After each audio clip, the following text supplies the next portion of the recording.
TLC just ended, and holy shit.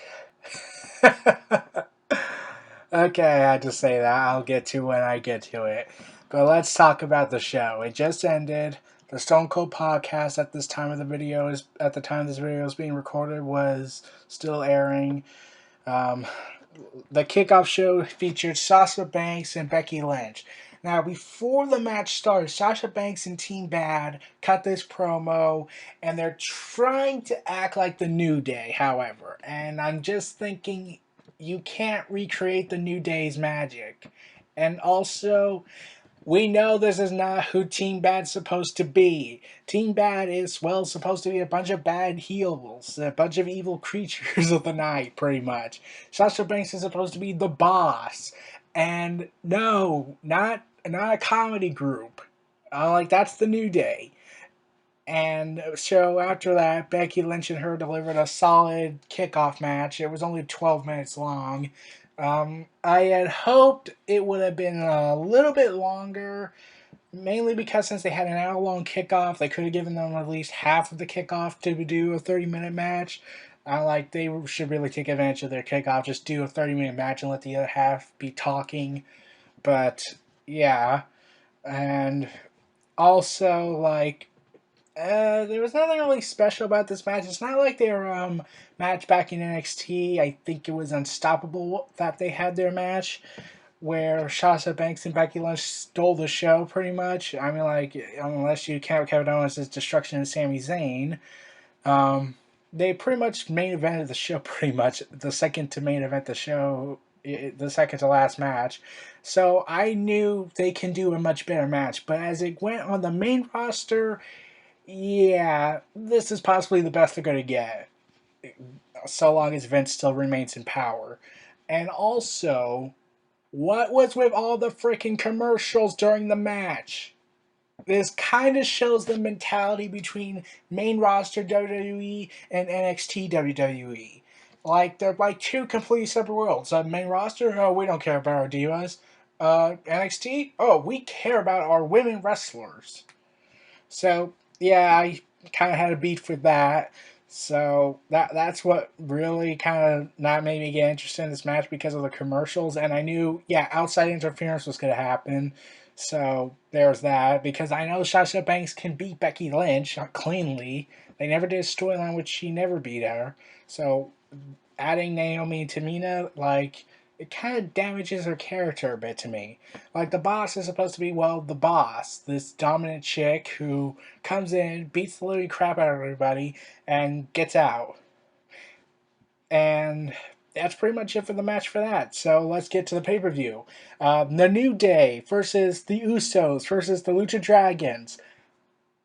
Okay, they were the first match to kick off the show, and I have to be honest, it's it was possibly the best ladder match in recent memory when it comes to tag team. The New Day being the comedic self, and Xavier Woods on commentary, where he just basically points out everything that's wrong with the commentary team. In fact, the New Day every time on commentary always points out everything that's wrong with the modern commentary of WWE. And I should get to that in another future video. But right now, I'll just say the New Day summing up everything about my thoughts on the commentary team. And yeah, and the Usos and Lucha Dragons, they did some hell spots, a bunch of crazy spots in the match, bumps and whatnot. And then we got to this magical moment between Kalisto and I trying to figure out if it's Jimmy or Jey Uso. Then we saw the Selena del Sol off the ladder, and it's just awesome. So freaking awesome. Tell me that is not awesome. If this was a tables, ladders, and chairs match for the tag team belts, I would have said this has the potential to beat Edge and Christian versus the Dudley Boyz versus the Matt Hardy Boys at WrestleMania 17. I could have went there. If this was a tables, ladders, and chairs match, I would have went there. And I would not take back my opinion. And also when Kalisto was inside the ring, barely reaching the ladder, and Sin Cara was out, and Michael Cole got it wrong. Xavier Woods once again points out the obvious, because God knows that Sin Cara and Kalisto don't look very similar, because one's taller, one's shorter.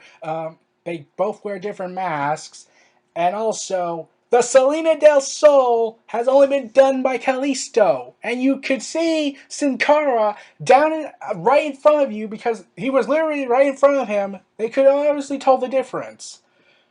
And yeah, that's pretty much it. And the New Day comes in, and Xavier Woods throws the trombone, and I'm just laughing, and like. I'm just laughing at Xavier Woods' antics. Like, he may not be the best. He may not have been able to show his athletic ability, but he's obviously showing his charisma. And Kofi Kingston ascends that ladder, grabs the tag team titles, and they pretty much stole the show. Well, until the main event happened, but like I said, I'm very excited to talk about the main event. I'll get to it soon. But, like, the New Day, and I was like afterwards, New Day rocks! Lucha rocks! Who's so rocks? Like, I was saying, all three teams rocked that night. They had a hell of a match, and sad it wasn't longer. Like, that's always going to be my one complaint when it comes to matches that are not as long as I think they should be, or as long as I feel like they should be. Like 30-minute matches, or 20-minute matches. Like, I always felt like that should have been the length for epic matches. It's always just weird when it's not long enough. So there. So then there's Rusev with Lana versus Ryback, and it's so boring. Like, I don't care about the story, and I'm not those fans who are obviously obsessed for Lana. Like, I want Rusev to succeed. Like, I'll admit Lana is an attractive woman, but, like, I'm not making perverted comments like I've seen on some sites. Seriously, what? Seriously, I don't get that. Like, I get Lana is an attractive woman. She's an attractive girl, or attractive woman.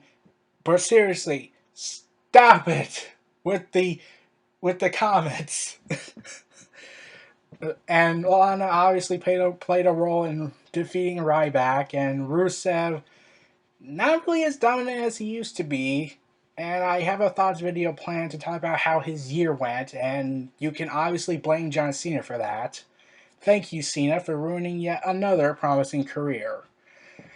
Alberto Del Rio versus Jack Swagger for the U.S. Championship. In a chairs match, I hardly the only time I felt emotion for this storyline was when Jack Swagger was yelling at Zeb Coulter, telling him to remember this, remember all the times we did it, and placing his hand over his heart, saying "We the People," trying to make Zeb Coulter remember this, remember their old times as the American duo, pretty much, and Zeb Coulter is playing denial because of WWE logic. This actually is one of the better chair matches I've seen. Like, it had a very lacking story, but it was a great match in my opinion. It was a good match. Alberto Del Rio was the evil predator, striking when it was right. Jack Swagger was the American patriot, and I seriously wish Kurt Angle would come back so we can see these two go at it. And they did the best they could with the match they were given. Like, it's not going to obviously deliver, but it was a hell of a match in my opinion. It was long enough. It's in my opinion one of the better TLC better chairs matches in recent memory, and it certainly beats Kane versus Ryback.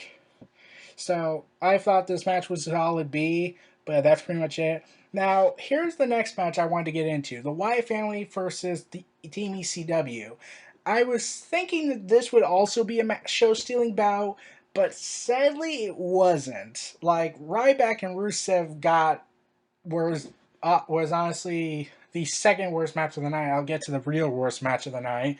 But the Wyatt family versus the ECW, I was really hoping for it to be a show-stealing bout. Like, they were only given like 12 minutes and 30 seconds. and the ending kind of was botched. Like there were like numerous botches in this match, like the table breaking unceremoniously, and I have to be honest, it felt like an obvious foreshadowing when the table broke when Rowan jumped off.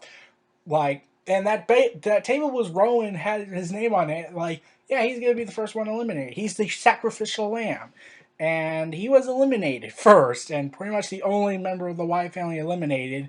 It kind of shows the booking they have for the Wyatt family. Wyatt, Harper, and Strowman are the obvious focus. Rowan is just left out in the cold. So I'm gonna pretty sure assume that that vignette we saw on Twitter is obviously made by Rowan, and the WWE had no care whatsoever for it. They just, well, write an article and be done with it. So they obviously didn't care about Rowan, and it looked like Rowan was gonna get a big moment, but then he gets power bombed or Dudley 3D'd, and that's pretty much it.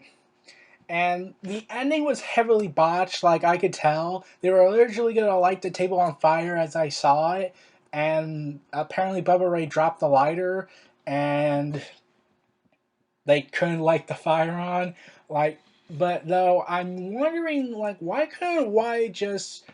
But, like, after Harper kicked Bubba Ray when he was the last one in there, why couldn't he and Strowman just hold him down while Bray Wyatt got up and lit the table on fire, and then like went to his knees and said, "Strowman, this is your moment, and finish this job." Put him through the table. Like they could have done a ceremonial thing moment for that. So yeah, that could have obviously been fixed in my opinion.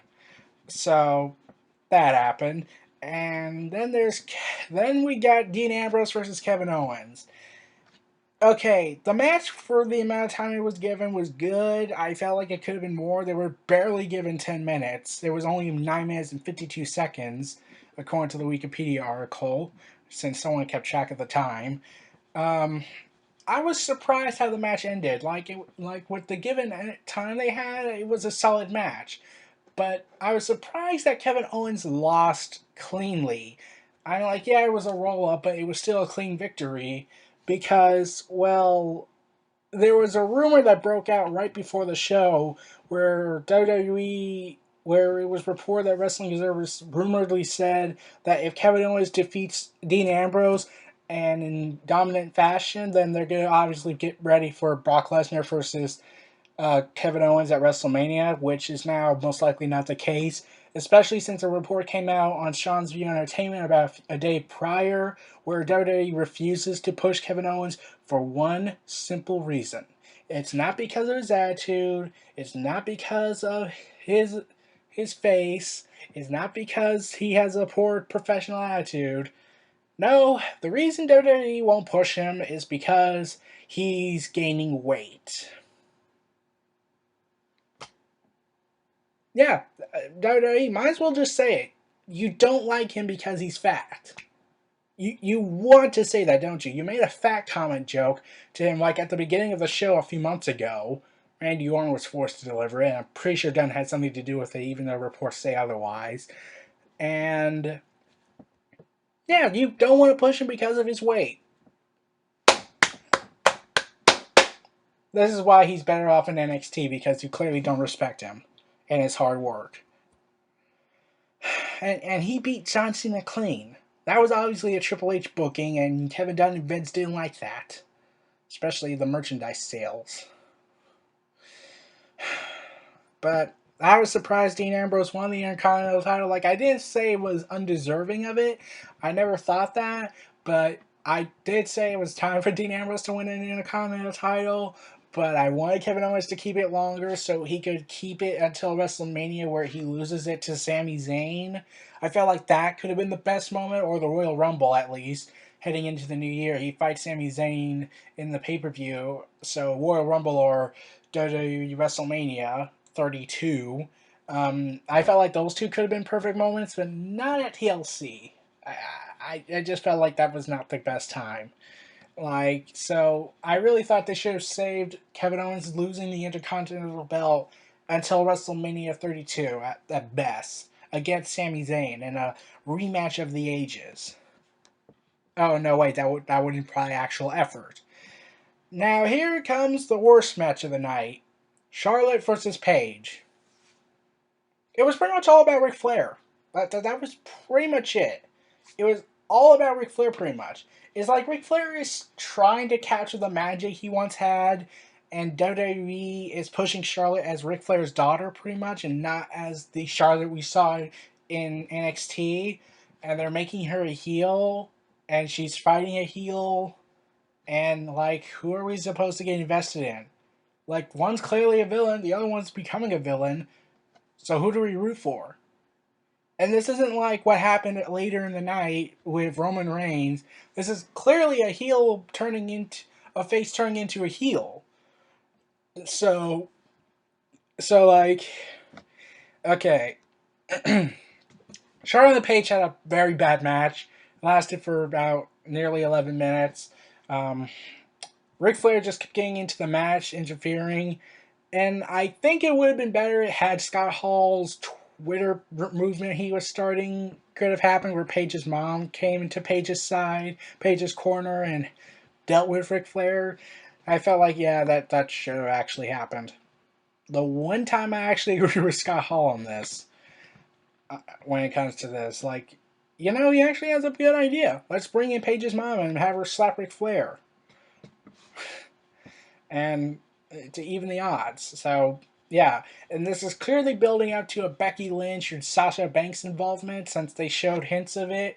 And since they showed Sasha Banks and Team Bad parodying TPCB, once again, trying to be like the New Day, but a female version. It's not going to work, in my opinion.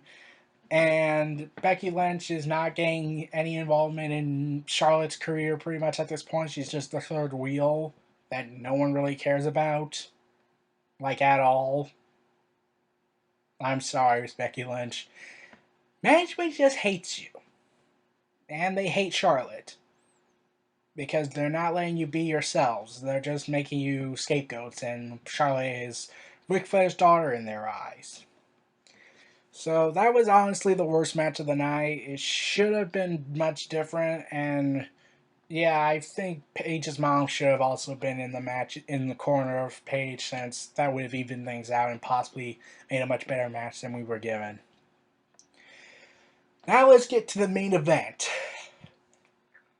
Roman Reigns and Sheamus had a lot to build up to this moment. They had a big match heading towards them, and their build was horrible. Like, seriously, WWE reportedly, like, Wrestling Observer Newsletter really reported this. They wanted Reigns' tater tots promo to actually work. What the fuck? That's actually the plan? That was actually the plan. Oh, fuck you, Vince. You really don't know what these fans want sometimes. Or a lot. But you made up for it later on. I'll get to it when I get to it. Sheamus and Roman Reigns had a tremendous amount of pressure heading into this match. Like, the New Day just stole the show pretty much, and it's very hard to top that. So with the amount of time they were given at that point, since it was only like 10-17, and they went at like 10-20 or something like that, 10-17 at best, they had a lot of time to make this match work. However, since the build was bad, the crowd didn't care. Therefore, they chanted for the most desperate sign that shows there's a problem. One half of the audience was screaming, "We want Cena." The other half said, "Cena sucks." Okay, this is in Cena's hometown, so it's kind of bad if your hometown hates your guts. But that should not be cheered. We want Cena. Because WWE clearly is reading this, and they're going to say, this is why we have Cena constantly on the show. The show is nothing without him. And a lot of people actually started saying, and I'm actually starting to believe it, that WWE might be intentionally making their show bad to say, you see, this is what it would be like without John Cena. We need John Cena. Please come back. Like, I would not be surprised if that was true. At this point, I wouldn't be surprised. And since the audience is desperate for it, what the fuck? So, So despite the fans not giving a care about the match, even though honestly they should, because it's Roman Reigns has done nothing but deliver match after match after match after match after match after match after match for the last 11 months. I really thought he should have been given the proper timing, the proper cheers in this match, and pops and explosion chants to see this match go down. And right from the get-go, Sheamus and Reigns went all out. They went hard-hitting. It felt like their fists were really connecting with each other. Like, there were scrapes, there were bruises, there were bumps, there were falls, there were tables, ladders, and chairs falling all over the place. Reigns slamming Sheamus into the table mountain, and Roman Reigns doing the Samoan Joe hand sign. And I'm calling it the Samoan Joe hand sign because that's what it is. Saying, TLC, baby! And Roman Reigns is just wanting to destroy Sheamus and does this innovative steel chair shot to the head. And I'm going to be not surprised if he gets fined for this, though considering Reigns is their next big top star, I won't be surprised if he doesn't. Where Reigns does the Superman punch with the steel chair, and I thought, okay, that's actually kind of clever. Like, it's not as clever as what the ladder match did earlier tonight with our innovation, but Sheamus and Roman Reigns have the potential to do a hard-hitting bout. So there was like that one innovating moment, but then after that, Sheamus and Roman Reigns were just butting heads, striking fists, and I have to be honest, next to The Undertaker, I think Roman Reigns has the best strike, with Bray Wyatt tying for that. With Reigns and Wyatt tying for second for best strike. I honestly think they have the best strikes in wrestling in WWE right now, with The Undertaker in the lead. I'm gonna get hate for that most likely. But yeah, Sheamus and Reigns had a very hard hitting bout. I like at near the end of the match, I was seeing blood come out of Sheamus's arms and welts on his back. It was hard to tell to see Roman Reigns because well, he's wearing that armor, he's wearing that bulletproof vest, and so it's hard to tell.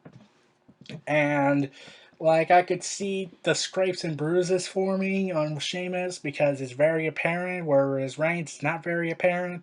It's hard to really tell. And then the League of Nations interfered, and I saw that one coming. But there were two things that surprised me. One, Wade Barrett was nowhere to be found. So unless they made the comment that the family, aka the Usos and Ambrose, were ambushed backstage and Wade Barrett was keeping guard on them, that would have actually made sense, but they never commented on that, saying there was a report backstage right before the League of Nations interfered. And then afterwards, the family didn't appear, and like, okay, some family you are. Yeah, you're all kind of jerks. Like I can give a pass for the Usos, but Ambrose was all right after the match. Like I could give a pass to the Usos to an extent, but Ambrose was pretty much all right. And like he only was given 10 minutes. So that happened. So then Sheamus wins the world title, and then holy shit, it finally happened. After nearly since like we haven't seen him since like early March, April, possibly up until Payback. We haven't seen this, but damn it, we finally got it. Roman Reigns, the Samoan badass, the take no prisoners, anti-authority Roman Reigns. We finally got it. Holy shit, this was awesome. Reigns spears Del Rio and Rusev at once and drops Sheamus. Reigns is livid. It looks like he's going to walk away, but then he's like saying, you know what, fuck it, I don't care anymore. And grabs a steel chair, beats the holy hell out of the League of Nations, and yes, that destroys their credibility in my opinion, but I don't give a damn. This is the Roman Reigns I've been wanting to see. I'm like, the League of Nations barely had any credibility at this point, but this was destroying them. So Reigns is beating the holy hell out of all three of them. Wade Barrett's nowhere to be found. Like, I thought for sure he would try to help out, but some ally he is. Seriously, what's with all the I don't want to help my allies out? But, like, Then Triple H and the rest of the authority, or what's left of them, just Stephanie and a bunch of referees, come out to stop this. And Reigns calms down for a bit and was like, "No, just kill them. Just kill them at this point. Reigns, just snap. Do not become like Cena. Just kill them." Like, I'm at this point, I want to see desperation and anger take over. And then we see Reigns. He doesn't talk, and this is the best moment in Reigns' career, pretty much. He's looking at Triple H. His eyes are shifting towards this predatory instinct, and then he just nods his head and gives a feral grin and grabs the chair and starts beating the holy hell out of Triple H. And it's awesome. Like, he's just slamming the steel chair. Triple H is really overselling it. He's making Dolph Ziggler look subtle with selling. And Roman Reigns is just snapping, losing his mind. And, like, all these months of the fans pretty much screwing him out of the world title. Seth Rollins screwing him out of the world title. Bray Wyatt screwing him out of the world title. Sheamus screwing him over the world title. Now it's finally done. Like, Reigns is now out of control. He's beating the holy hell out of Triple H. He powerbombed him onto the table, and the Spanish announce table didn't break. And then Reigns just went on top of the table. I thought, like, oh, this is where it's gonna end, but no, it didn't. And then Reigns elbow drops on Triple H, and like, oh my God, it's still going. This is awesome. Like, keep going. Like, I don't care if Triple H has to bleed to death at this point. I would pay to see Triple H get horribly murdered. Just seeing this angle and liking where this direction is going. Like, it was so brutal as the PG era could get, and like, Reigns is just snapped. He's losing his mind. He's giving these feral looks, these animalistic natures on him. And, like, this is Roman Reigns, the Reigns I've been wanting to see. He wasn't all smile. He was like saying, you know what, screw it. I don't care. I'm already fired anyways. And, like, and the commentators are selling it, saying, oh my God, nothing can stop this guy. Or saying, no one is safe around here. And then Reigns does the fastest spear to Triple H I've ever seen. Like that, like, I was blinked 1 second, and then I see Reigns spearing Triple H. Like, that was the fastest spear I ever saw. And Roman Reigns just snaps, losing his mind, and just does the Samoan Joe sign again, and walks out basically saying, I'm a badass. Like, I pretty much at this point imagine putting on sunglasses and explosions are happening, just going out like da-da-dun, da-da-dun, da. So, like, that was awesome. Holy shit, this is the Roman Reigns I've been wanting to see. This is the dark side of Roman Reigns that I've been wanting to see. And we finally got it. This isn't the John Cena clone that everyone was turning off to seeing. We're finally getting it. This is finally happening. Yes! Oh, yes, finally! And then, so now here's my honest thoughts, like, what's this gonna happen heading into Monday Night Raw tomorrow night? Like, is Roman Reigns gonna get fired? In fact, here's two things I see happening. Either Roman Reigns is gonna get fired, he won't come back into the Rumble, or B, Roman Reigns decides to threaten the authority by basically destroying the show, breaking the sets, breaking the cameras, destroying the arena pretty much, attacking everybody that gets in his way. And I hope the Usos and Ambrose watched what he did to Triple H, because since they didn't come to help, he would probably go after them as well, and he doesn't care at this point. He just wants that world title. He wants it around his shoulders, and I think the WWE Vince McMahon finally listened to say, this underdog storyline isn't working, just make Reigns who he is, a Samoan badass. And they finally did it. So those are two ways I see this going down tomorrow. Interestingly, for tomorrow night, it's on Raw. So I see that happening. I can't wait for it. Everyone, this was Neo Reality Entertainment. Feel free to like, comment, subscribe, and donate, and stay tuned for more.